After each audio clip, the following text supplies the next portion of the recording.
Welcome to part 2 on the Jomox XBase 09. Today I want to make a little beat making demonstration here and also talk about the shuffle function, which is a bit special in the Jomox XBase 09. It's going to be a kind of hip-hop groove that I want to program and make use of the accent function and all this other stuff.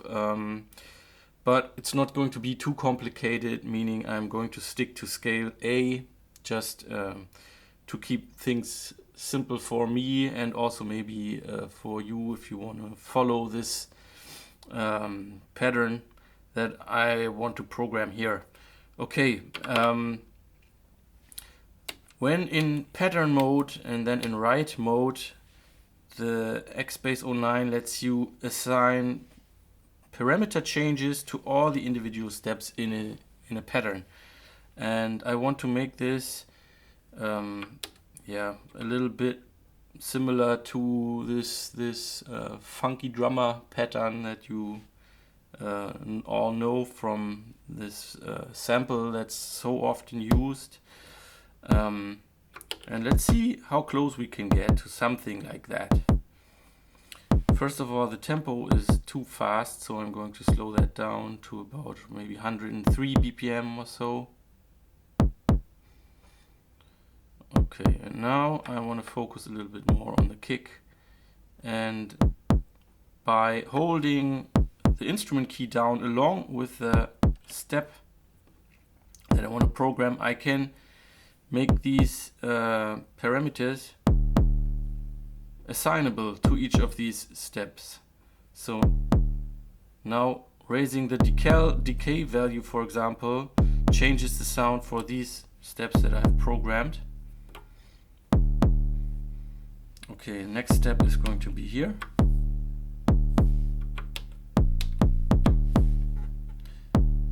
Okay, and you heard the sound changing there for a second, but it didn't stay there. So it's also one of these funky things that the Jomox sometimes does. Okay, now let's switch to the snare part.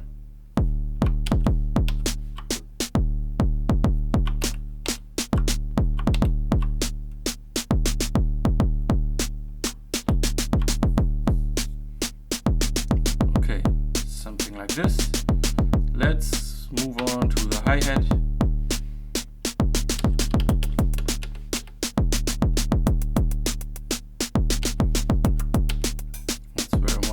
Hi-hat sound.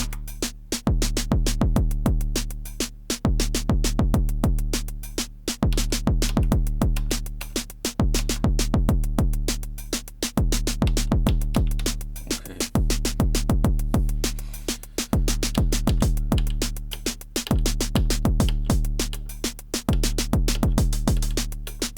Okay, you can hear the sound changing now, because now it's actually using the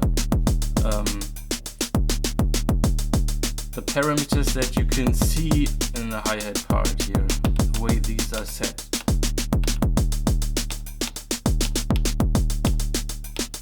And now we could also double the snare and layer layer an open hi-hat on top of the snare, and we'll make that a clap sound, because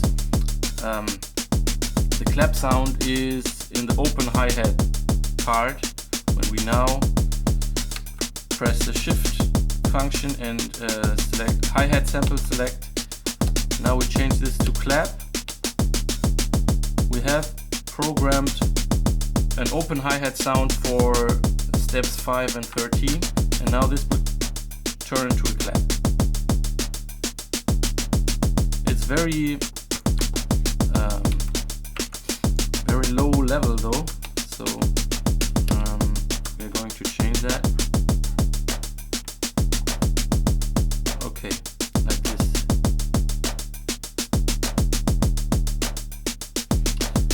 And now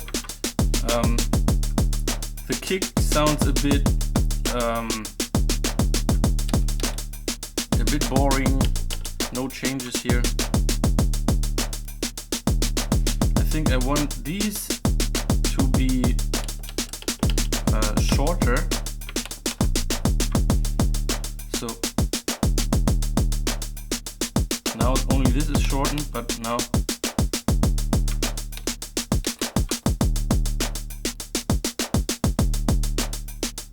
that's better, I think. Maybe put an accent on the first step. Maybe also step 11.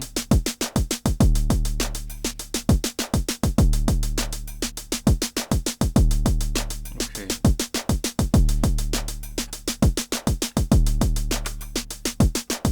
Now by pressing bass drum again, I can go back to the instrument part and leave the accent mode.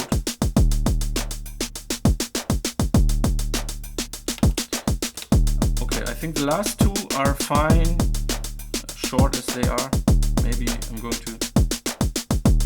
Okay, yeah, I was looking for a decay setting that's somewhere in between the first and the last notes for the bass drum part, but I think this is already not too bad.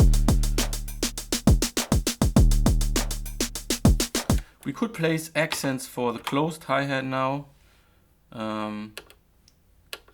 Okay, I think I'll take the closed hi-hat out because I think we had an open hi-hat there. Okay, so you wouldn't hear it anyway. Okay, let's put accents on the downbeats here every single time.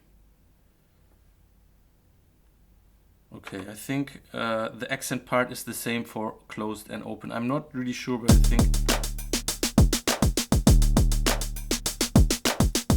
Okay, but we're getting there. I think this is not too bad. I think I'm going to leave it like this and now talk about the shuffle function a little bit because it's very interesting. I haven't seen this in another instrument, at least not labeled as a shuffle function. When we select the shuffle function by hitting shift and then step key number 6 where it says shuffle, we have we see all the notes that are set to a neutral position in this case, because 0 in the display means that there is no shuffle going on. The notes stay in their appropriate place when you don't want to use shuffle, and you can now use the up and down buttons here to either, and this is kind of switched around here, because now when I press down, this actually makes the notes that I can select. Now I can now select individual notes. In this case, these will be played back a little earlier. -6 means that they get moved a bit ahead of their neutral position. Now I could also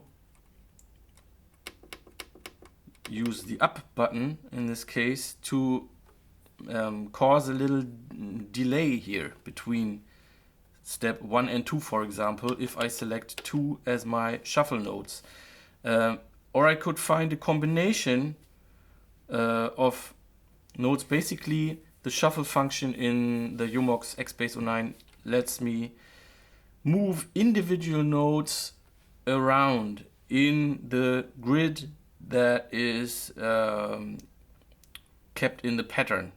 So let's just see what happens if I select all the even number notes now, like a normal shuffle function would also work this way, and now move them all to the right or to hit a little later than expected.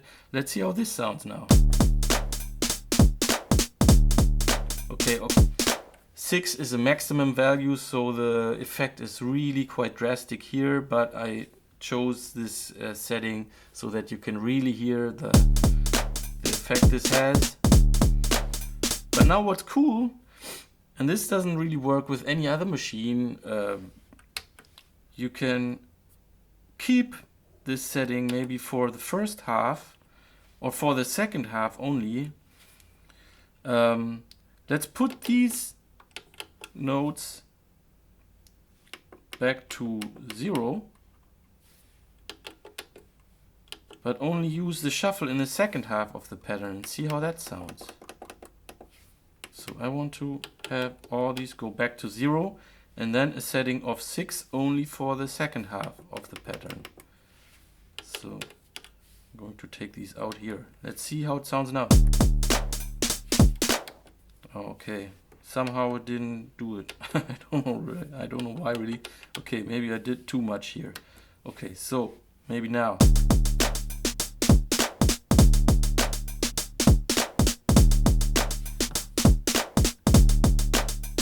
So now the shuffle is only affecting the second half of the pattern, which is pretty cool, I think, because it allows you to create small parts within a pattern that sound like triplets, for example, if you find the right setting, or well, it's not. It sounds a bit more alive because you're not really stuck to these even values or these machine-like patterns that you get when the shuffle function is a little more automated for everything. So I think that makes the shuffle function in the Jomox a bit special. Okay, thanks for watching. See you next time. Bye.